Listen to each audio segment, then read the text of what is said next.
अस्सलाम वालेकुम जी सारे दोस्तों का की हाल है। उम्मीद करता मैं ठीक होवो खैर खैरियत नाल होवो।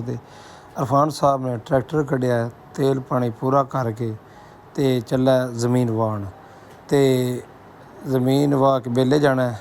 उत्थे कोई जमीन है, मैं नहीं जाना, मैंने कोई काम अपने घर की मसरूफियात ने ते उन्होंने हल पवाने हल पवा के ते उन अलविदा करते हैं। वो कोई तकरीबन 35 किले ज़मीन है।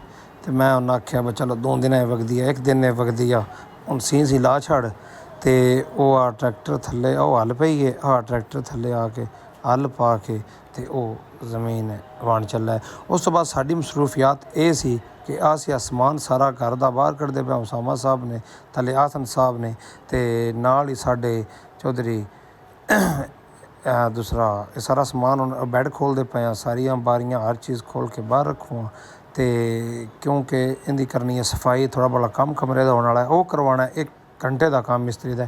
चौधरी उमर फरूक तारड़ साहब ने साडे नाल बैठे ने, असीं भी नाल बैठे सी, दोवें गप ला रहे हैं तो बल्कि 4 ही ला रहे हैं, नाल काम कर रहे हैं, नाल गप ला रहे हैं। उस तो बाद गर्मी बड़ी है, बूटे सुकते जाते हैं दरख्तों के, लेकिन असीं इन्होंने पानी रोज़ रोज़ असीं इन्होंने पानी देने क्योंकि इन्होंने पानी देंगे तो फिर ये बूटे जोड़े ने इंशाअल्लाह वधन। देखो सब माशाअल्लाह बड़े दरख्त लाए, बड़े प्यारे, बड़ा प्यारा माहौल बनाया है।